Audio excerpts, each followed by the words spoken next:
لوگو اپنے پروردگار کی عبادت کرو جس نے تم کو اور تم سے پہلے لوگوں کو پیدا کیا تاکہ تم اس کے عذاب سے بچو، جس نے تمہارے لیے زمین کو بچھونا اور آسمان کو چھت بنایا اور آسمان سے مے برسا کر تمہارے کھانے کے لیے انواع و اقسام کے میوے پیدا کیے، بس کسی کو اللہ کا ہمسر نہ بناؤ اور تم جانتے تو ہو۔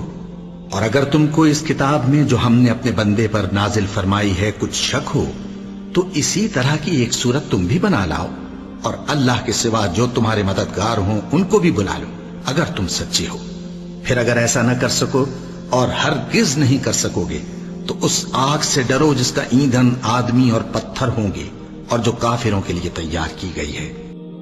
یا ایھا الناس، یا قوم نہیں، یا ایھا الناس اعبدوا ربکم الذی خلقکم والذین من قبلکم۔ اس میں دلیل بھی آ گئی کہ عام طور پر لوگ جو ہے غلط راستے پر اس دلیل سے جمے رہتے ہیں کہ ہمارے آباء و اجداد کا راستہ یہی تھا۔ تو بھائی جیسے تم مخلوق ہو ایسے ہی وہ بھی تو مخلوق تھے، جیسے تم خطا کر سکتے ہو وہ بھی تو خطا کر سکتے تھے۔ لہذا یہ نہ دیکھو کہ آباء و اجداد کا راستہ کیا تھا، دیکھو یہ کہ حق کیا ہے۔ لعلکم تتقون، تاکہ تم بچ جاؤ، دنیا میں افراط و تفریط کے دھکوں سے بچ جاؤ گے، آخرت میں اللہ کے عذاب سے بچ جاؤ گے۔ ان دونوں سے اگر بچنا ہے تو اللہ کی بندگی کی روش اختیار کرو۔ اچھا کس رب کی؟ الذی جعل لکم الارض فراشا والسماء بناء، جس نے تمہارے لیے زمین کو فرش بنا دیا اور آسمان کو چھت بنا دیا۔ وانزل من السماء ماء، اور آسمان سے پانی برسایا۔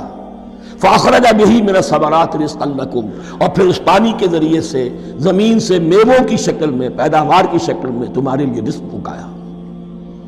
فلا تجعلوا للہ اندادا وانتم تعلمون، تو ہرگز نہ اللہ کا مد مقابل کسی کو ٹھہراؤ جانتے بوجھتے۔ وانتم تعلمون کا ایک مطلب یہ بھی ہے کہ تم بھی مانتے ہو کہ اس کائنات کا خالق اللہ کے سوا کوئی نہیں۔ اہل عرب بھی مانتے تھے، جو ان کے دیوی دیوتا تھے وہ سمجھتے تھے کہ یہ اللہ کے اوتار ہیں یا اللہ کے ہاں بہت یہ پسندیدہ ہیں، اللہ کے محبوب ہیں، اس کے اولیاء ہیں، اس کی بیٹیاں ہیں، لہذا یہ شفاعت کریں گے تو ہمارا بیڑا پار ہو جائے گا۔ ورنہ خالق وہ مانتے تھے اللہ ایک ہی ہے۔ جب تم یہ مانتے ہو کائنات کا خالق ایک، مدبر ایک، تو اب کسی کو اس کا مد مقابل نہ بناؤ۔ انداد ند کی جمع ہے، لا ضد لہ ولا ند لہ، اللہ کا کوئی مد مقابل نہیں۔ اس میں یہاں تک بات ہے کہ حضور اس درجے، اس توحید کی باریکیوں تک پہنچا کر گئے ہیں اس امت کو کہ کسی صحابی نے ایسے ہی کہہ دیا ما شاء اللہ و ما شئت، جو اللہ چاہے اور جو آپ چاہیں۔ حضور نے فوراً ٹوک دیا اجعلتنی للہ ندا، کیا تو نے مجھے اللہ کا مد مقابل بنا دیا ہے؟ اس کائنات میں مشیت صرف ایک کی چلتی ہے، کسی اور کی مشیت اس کی مشیت کے تابع پوری ہو جائے ہو جائے، لیکن مشیت مطلقہ صرف اس کی ہے۔ یہاں تک کہ حضور سے فرمایا گیا کہ اے نبی آپ کے لیے یہ ممکن نہیں ہے جسے چاہے ہدایت دے دے، انک لا تہدی من احببت ولکن اللہ یہدی من یشاء۔ اگر یہ اختیار میں ہوتا تو ابو طالب دنیا سے بغیر ایمان لائق نہ جاتے۔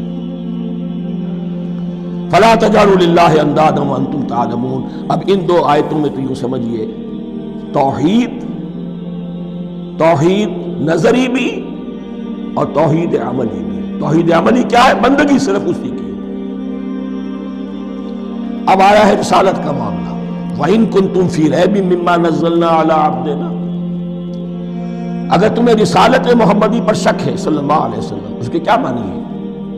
کہ تمہیں اس قرآن کے بارے میں شک ہے جو ہم نے اپنے بندے پر نازل کیا ہے۔ اگر ہے شک فی الواقع، وَإِن كُنتُمْ فِي رَيْبٍ، اگر تمہیں واقعتاً شک ہے مما نزلنا علی عبدنا، اس پر جو ہم نے اپنے بندے پر نازل فرمایا ہے، فاتو بسورۃ من مثلہ، تو لے آؤ اس جیسی ایک ہی صورت۔ یہ ہم کل پوری تفصیل سے دیکھ چکے ہیں کہ برسبیل تنزل یہاں پہنچے ہیں۔ پہلے دو آیتیں میں نے آپ کو سنائی تھی، اس میں پورے قرآن کی مثال لانے کا چیلنج کیا گیا۔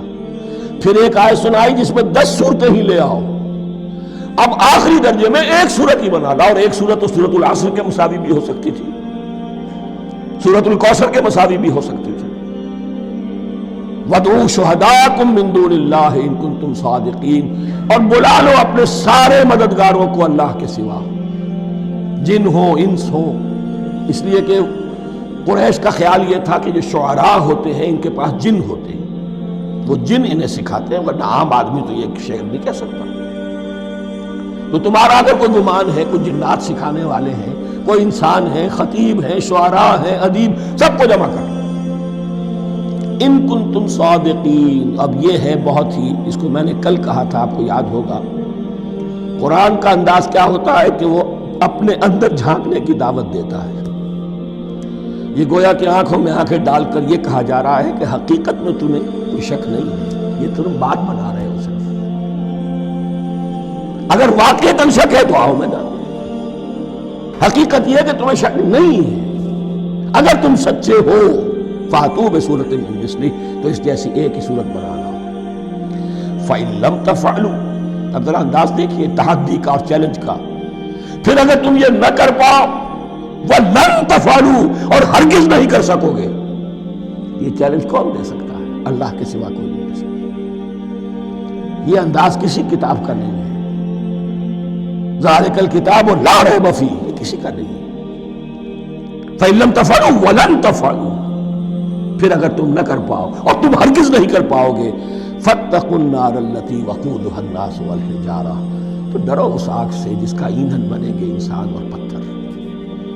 اعدت للکافرین، کافروں کے لیے تیار کر لی گئی ہے، بھڑکا دی گئی ہے۔ پتھروں کا ذکر خاص طور پر کیوں ہے؟ دو اس کے امکانات ہیں۔ آپ کو معلوم ہے کہ وہ جو پتھر کا کوئلہ ہوتا ہے اس کی آگ بڑی سخت ہوتی ہے، عام جو ہمارا یہ لکڑی کا کوئلہ ہوتا ہے اس کے مقابلے، اور دوسرے یہ بھی کہ چونکہ انہوں نے جو معبود تراش رکھے تھے وہ پتھر کے ہوتے تھے، تمہارے ساتھ ہی تمہارے ان معبودوں کو بھی جھونکا جائے گا، وہ بھی جلیں گے، تاکہ تمہاری حسرت کے اندر اضافہ ہو۔ ان سے ہم دعائیں مانگا کرتے تھے، ان کے سامنے ماتھے ٹیکتے تھے، ان کے سامنے ڈنڈوت کرتے تھے، ان کو چڑھاوے چڑھاتے تھے۔ اب یہاں گویا کہ ایمان باللہ، توحید، ایمان بالرسالت اور ایمان بالآخرت، فاتقوا النار التي وقودها الناس والحجارة اعدت للكافرين وبشر الذين آمنوا وعملوا الصالحات، اور بشارت دے دیجئے اے نبی ان لوگوں کو کہ جو ایمان لائے اور جنہوں نے نیک عمل کیے، ان لهم جنات تجری من تحتها الانہار، کہ ان کے لیے وہ باغات ہیں کہ جن کے دامن میں ندیاں بہتی ہوں گی،